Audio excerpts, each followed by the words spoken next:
Sekarang kamu coba bayangin kamu yang jadi Allah. Kamu bayangin ya.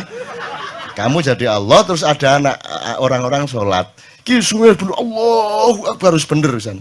Tapi hatinya ndak ke Allah. Kamu terima nggak itu sholatnya? Saya nggak mengatakan Allah ndak menerima loh ya.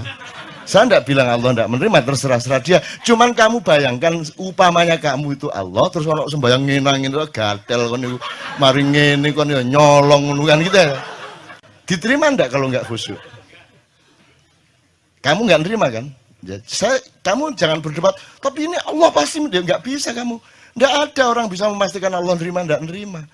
Nggak usah berdebat ini doanya sampai apa tidak. Lo doa sing sampai sing endi? Nggak ono, nggak usah diperdebatkan, bodoh gak ruwe kok. Jangan berdebat mengenai doa sampai atau tidak, jangan berdebat mengenai Allah menerima atau tidak, jangan berdebat mengenai masuk surga atau masuk neraka. Kon iku besane Gusti Allah ta ya apa? Kapan besanane resepsi ini di gedung apa kon?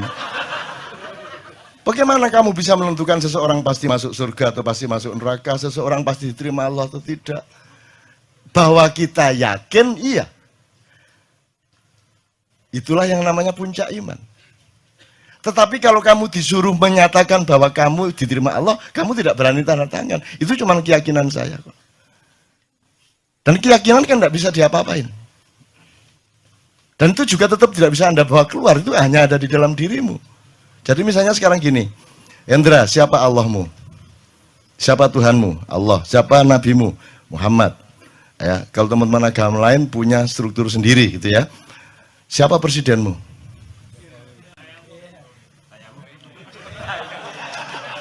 Upamanya ya. Jadi gini teman sekalian. Kalau Allah, kamu dapat resiko besar dan tidak mungkin kamu akui. Nabi Muhammad juga begitu. Karena ada alasan rasional, bukan soal korps, bukan soal golongan. Ada asbabun nuzulnya, ada mantiknya, ada semuanya. Tapi kalau selain yang dua itu boleh enggak kamu enggak mengakui?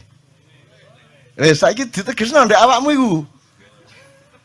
Jadi kamu sekarang ngakuin enggak yang selain dua tadi itu? Boleh enggak sekarang kamu enggak ngakui? Nah, ya sudah enak toh. Kan boleh kamu enggak mengakui. Jadi juga enggak usah terlalu pusing juga. Kata akoni kan. Ngono itu repot. Kata di TV kata akoni dapurmu kan gitu kan. Kan gitu kan. Kalau dia pas lewat kita kepergok, ya saya nggak akan memperlakukan dia sebagai presiden. Kan begitu. Ya aku liwat sakarepku. Masih ono tuet aku liwat sakarepku kata lapo kon. Aku urip dikai Gusti Allah kok. Mosok ngabekti karo sing wong kabeh ono pantes-pantese kan. Kabeh iki nek gak apik ya pinter, nek gak pinter ya pantes ngono lho. Iki gak kabeh ya apa iki? Ya bojo iku gak pinter gak apa-apa angger ayu, ngono ta? Gak ayu gak apa-apa angger ngabekti kan. Iki gak kabeh. Ya apa pinter gak ngabekti gak ayu gak. Ya apa? Maka bal huwa yakut. Nah, sekarang teman-teman sekalian, kalau ada mutiara di luar dirimu, kamu harus bersyukur kepada Allah. Kalau ada orang yang mengingatkan kamu kepada bahwa dalam hidup ini Allah bikin macam-macam, kadarnya macam-macam. Nabi aja beda-beda kok. Masuk Nabi podo kabeh. Terus nanti di surga haknya sama gitu. Ya beda. Ada yang kekasihnya Allah, ada yang sahabat karibnya Allah, ada yang juru bicaranya Allah, ada yang sembelihannya Allah. Kan gitu. Ismail sembilannya Allah, terus rumah kamu juga enggak ngerasain deh jadi Ibrahim. Bayangin kamu jadi Ibrahim, disuruh Allah nyembelih anaknya, itu gimana rasanya coba? Kamu tenang-tenang aja. Terus kamu pikir Ibrahim enggak mencoba bereaksi gitu? Terus ya ikhlas ya Allah, ya enggak lah. Jadi Ibrahim itu ya pergi ke hutan, dia itu kan semua kan tidak untuk kepentingan Allah. Emang ada Allah punya kepentingan. Jadi kalau Allah menyuruhmu sesuatu, itu kan untukmu, untuk melindungimu, untuk pemahamanmu, bukan untuk dia. Gak padaan Gusti Allah kon gak sembahyang. Jadi itu untuk supaya ada, karena umatnya Nabi Ibrahim itu orang yang sudah terlanjur menyembah Tuhan yang sebelumnya, kepercayaan yang sebelumnya, yang apa namanya, tradisinya berbeda dengan yang ditawarkan oleh Nabi Ibrahim. Nah, untuk merubah tradisi dan meyakinkan mereka kepada tradisi baru itu harus ada praktek ikhlas membunuh anak itu. Jadi Nabi Ibrahim yo jane yo gak kuat rek, matane ngaplok arek gak kuat ya. Jadi dia nang alas naik gunung sama Ismail sama bawa kambing. Itu nanti wis melayu. Akhirnya dia sembelih kambingnya, terus dia turun membawa kambing. Ini loh kalau Allahku katanya, kata Ibrahim kepada Umar, ini loh kalau Allahku menyuruh sesuatu itu bukan karena kejam kepada kita, bukan karena minta ditaati. Sesungguhnya semua perintahnya karena sayang kepada kita. Aku disuruh menyembelih anakku, tetapi buktinya anakku tidak tersembelih, kambing malah dikasih oleh Allah. Ngono, kerja itu kolusi antara Allah sama Ibrahim. Terus tenang aja. Kamu nanti saya bukain macam-macam bantah semua nanti kamu. Mosok cak lu, kamu pikir Rasulullah aja manusia biasa kan? Semua itu kan enggak kok terus semua itu sudah hebat sejak awal ya enggak. Nabi Nuh aja istrinya dia enggak bisa dakwahi kok. Anaknya Nabi Nuh sendiri kafir kok. Kamu bisa bayangkan kalau seorang nabi istrinya sendiri tidak ikut suaminya, anak itu kan bayangin rumah tangganya bagaimana. Bayangin masyarakatnya bagaimana. Sekarang kita ini anak kita satu nakal aja udah pusing enggak karu-karuan kok. Bayangin ada nabi rasul lagi yang istrinya tidak taat, anaknya tidak taat. Kamu bisa bayangin keluarga ini gak sakinah toh. Gitu loh. Jadi kamu juga jangan terlalu pusing karena Allah itu sudah kasih jurisprudensi apa saja ada. Kalau kamu mengalami kesulitan apa-apa tinggal cari jurisprudensi apa. Wah ini cocok iki Nabi Yunus iki Nabi Yunus iki cocok. Kalau kamu mengacu kepada contoh-contoh kejadian yang sudah Allah paparkan, kalau kamu menemukan itu selesai. Kamu akan mentertawakan dirimu ngene kok galau gak masalah. Gitu. Ini buahnya kalau saya buka Anda bingung nanti. Buahnya Rasulullah, misalnya Rasulullah pernah mengganjal perutnya dengan batu supaya tidak lapar. Kalau orang tidak mikir ya Aisyah ganjal batu tagak. Karena tidak pernah mikir tak? Mbok mestinya dilihat lah, kan mestinya serumah dong ganjil batu semua. Lah kamu nggak punya fakta bahwa Aisyah, jangan-jangan beliau lapar itu karena Aisyah lupa nawari makan. Loh, salah satu kemungkinannya loh ya. Mungkin Aisyah pas kurang care. Lah Rasulullah kan mau bilang Aisyah saya belum makan, nggak berani dia. Kan Rasulullah lembut sama istrinya, dia sangat hati-hati menjaga perasaan istrinya. Akhirnya mergo bojone gak nawan-nawani mangan ya wis tak ganjel watu ngono. Bingung kan tak ceritane akeh. Wes banyak bahan ngene-ngene iki rek. Iki tak buka didik ngono to ya. Kan gak nemen-nemen bingungmu lho ya. Ya teman-teman sekalian ya mohon maaf nih Ustadz kalau anak agak yang enggak dikit-dikit gitu. Ini bukan tujuannya bukan mau mengkritik Muhammad, mengkritik Ibrahim dan seterusnya. Tujuannya supaya Anda mengetahui betapa banyak paradoks dalam hidup yang Allah sengaja menciptakan dalam hidupmu. Sehingga kamu jangan kaget sama paradoks itu. Tapi kalau kamu berdialektika dengan cara berpikir ma'iyah yang siklikal, yang spiral, yang penuh tikungan, penuh lipatan, dan Anda terbiasa dengan itu, maka seluruh yang kamu alami itu nanti akan bisa dieliminir menjadi berkah, menjadi rasa syukur, akan semua menjadi baik bagi hidupmu, gitu loh maksud saya. Jadi itu contoh-contoh, bukan saya kok terus menafsirkan gini, enggak. Saya itu cuman orang di depan saya itu supaya lebih bisa menghandle hidupnya menjadi lebih mudah. Karena Allah itu kan unik tuh. Inna ma'al usri yusra gitu kan. Nek arek Malang kan ini langgi sampean niku lho. Kan bersamaan dengan kesulitan sudah aku sediakan kemudahan. Langgi sampean kok repot-repot, mbok wis langsung kemudahan apa sih? Ana sing nakal ngono ya apa? Semua orang di Indonesia kalau pidato syukur kepada Allah yang telah memberi kesehatan kita hari ini dan tidak lupa kepada junjungan Nabi besar Muhammad SAW yang telah membawa kita dari kegelapan menuju cahaya. Itu sono sing nakal. Gusti Allah ya repot-repot mbok wis langsung cahaya opo sih dadak kegelapan barang gitu loh.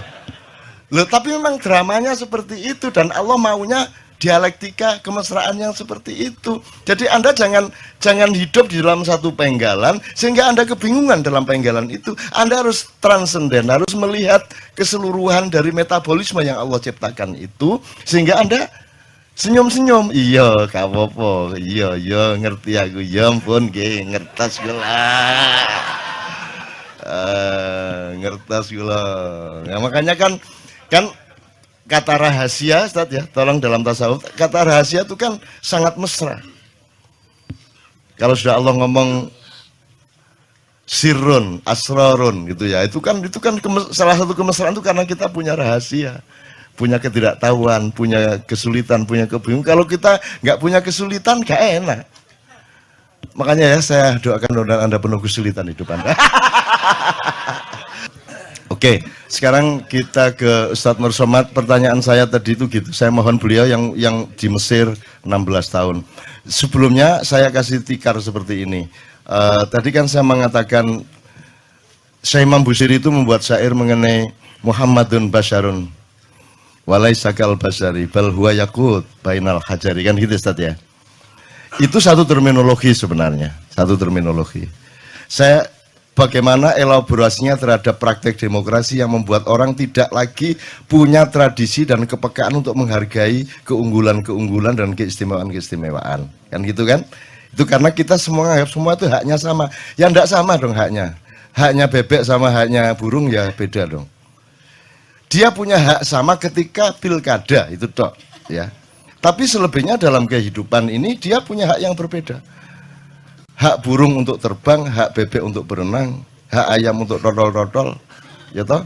Semua haknya berbeda-beda dan hampir seluruhnya berbeda. Bahkan dirimu dengan dirimu itu berbeda. Bagaimana mungkin dirimu tidak berbeda dengan dirimu? Karena engkau tiap hari memiliki pengetahuan baru tentang dirimu.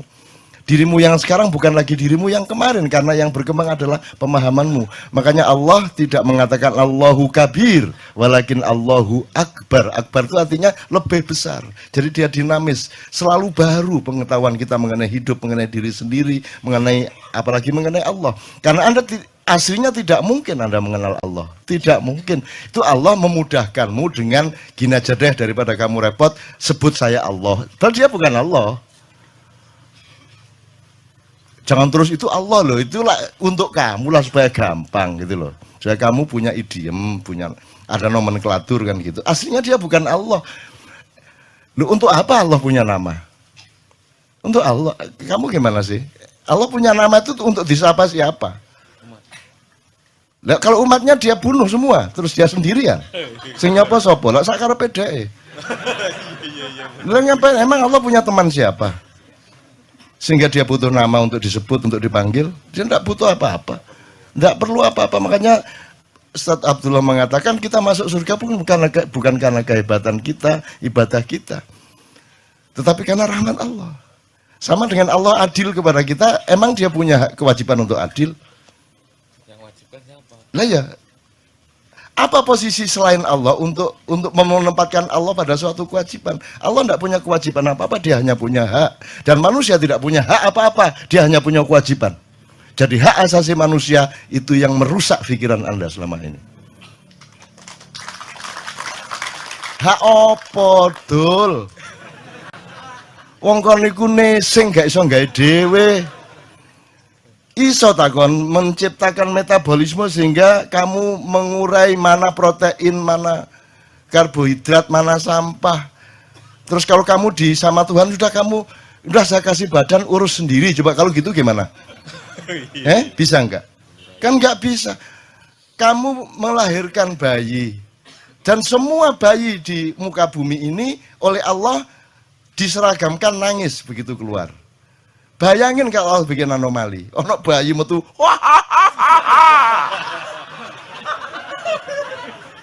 Terus siapa yang mengajari dia menangis? Siapa yang menyuruh dia menangis? Siapa yang mengajari itu artinya menggerakkan tenggorokannya, urat sarafnya di mulut, di leher, sedemikian rupa sehingga menghasilkan tangis. Kamu pikir bisa ibunya mengajari? Terus engkau kon duwe anak, terus kon bayimu pertama ngenyut, terus kon disuruh Allah, coba ibu, kamu sudah ibu sekarang ajarilah anakmu ngenyut. Yo jajal kalau mului apa? Gimana ngajari? Ayo nak, bibirnya digerakkan. Oke, dikenyut. Ya enggak bisa, bayinya belum paham kok. Jadi bagaimana manusia punya hak itu bagaimana? Enggak mungkin manusia itu punya hak. Kalaupun ada hak itu hak pakai, bukan hak milik, ya toh? Hak pinjaman kan gitu. Nah, ini kalau ngomong hakikat dan kita sudah rusak sekarang ini. Jadi saya bertahan di situ. Saya tidak pernah menggunakan hak karena saya sendiri memang sebenarnya hakikatnya tidak punya hak. Nah sekarang ini supaya Ustadz Nur Somad nanti lebih mudah menjelaskan, saya kasih teman-teman idiom-idiom ini. Hak dan kewajiban. Kemudian gini Mas, tadi kan kita ngomong mutiara, batu, jadi berarti ada berlian, ada emas, ada macam-macam hasil, ada ake ya, ada ake segala macam. Sekarang ini lagi laris ini, ake-ake ini. Apa? Bacan. Bacan. Apa itu? Oh gitu ya, batu bacan ya. Sekarang gini, kalau mau ngomong praktis gampang. Presidenmu ku krekil ta Mas, ngono wis. Ono sing ngomong opil lho. Gini, saya tidak loh, apakah batu menjadi rendah karena dia batu di hadapan emas? Kan enggak. Batu punya harga dirinya sendiri, cuman batu jangan diemaskan, emas jangan dibatukan, kan itu masalahnya. Nah, mekanisme yang kita sebut demokrasi ini memungkinkan kamu menaruh bongkahan batu di makomnya emas, itu masalahnya.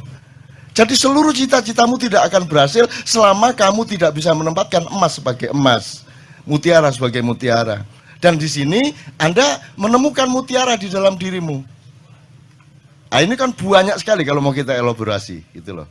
Kan kalau pakai istilah lain gini, di dalam di bahasa Arab ada istilah man yu'allikul jaros. Ya, siapa yang naruh kelinding-kelinding di lehernya kucing. Ini yang arek pesantren Ruhi ya. Jadi gini, tikus itu pusing karena asal dia mau makan, kucing datang makanannya direbut. Setelah berlangsung sekian bulan, akhirnya para tikus ini seminar. Yuk kita runding. Ini gimana supaya makanan kita nggak dirampok terus sama kucing. Akhirnya disimpulkan, oh kalau gitu gini aja. Kesimpulan seminar, di lehernya kucing itu ditaruh bunyi-bunyian, gelindingan. Wah semua sip. Begitu kucing nanti mau datang pasti terdengar, sehingga kita bisa menyelamatkan makanan kita. Lega, mereka terus pulang ke lorong masing-masing. Sampai di tempatnya mereka berpikir, siapa yang masang nanti ya? Lah ya kon ngomong utang kayak ngono iku mang, iku terus sapa sing ngate ngatasi iku sapa? Kalau kita tidak ciptakan manusia-manusia Indonesia baru seperti yang ada di hadapanmu ini. Mereka adalah yang akan yu'allikul jaros. Mereka yang akan menaruh kelindingan di lehernya kucing. Kan gitu kira-kira. Jadi Ustadz Nur Somad, kan kalau nggak salah seimam siapa ya? Yang Alexandria kita ke sana. Yang Burda. Busiri ya. Kan ada Muhammadun Basyarun. Walaisa kal basari. Bal huwa yakut bainal hajari. Kalau dilakukan dengan lagu Eropa, Muhammadun Basyar laisa kal basyari bal huwa yakut bainal hajari, gitu kan? Muhammad itu manusia biasa, makhluk biasa, tapi dia tidak biasa. Dia mutiara, dan manusia yang lainnya adalah batu-batu, kan gitu. Nah, jadi orang boleh tampil di sini supaya kita tahu dia batu apa mutiara, kan gitu.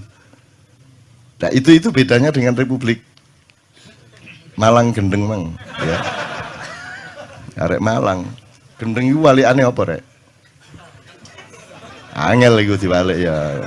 Angel nek arek kan kerah ya Ustaz. Di Malang tuh semua dibalik. Jadi kalau Allah tuh halla, itu Allah. Nah, Malang kok dibalik, pokoknya dibalik kata, urutan kata itu dibalik. Halla. Allahu Akbar. Akbarnya dibalik ya. Oh akbare lali apa akbare? Rakba, halla rakba, halla rakba. Malang kok. Dibalik-balik pokoknya. Kerang alam itu loh, malah seneng nyebut dirinya sendiri bedes. Oke, saya terusin. Nanti saya mohon antum, tolong antum bantu saya jelasin Muhammadun Basyarun walaisakal Basyari. Ini akan kita tarik garis ke demokrasi, ke peradaban, ke ideologi. Karena dalam demokrasi sama kok. Anda itu mau mutiara, mau berlian, mau emas, mau perak, mau kerikil, suaranya satu. Sehingga setiap hari Anda dididik untuk menganggap bahwa semua itu cuma punya hak sama. Loh ya beda. Ya beda. Mutiara sama batu kok sama. Jadi demokrasi itu di mana letaknya? Dia harus tahu diri. Tempatnya tertentu. Tidak di seluruh hal kita harus berdemokrasi.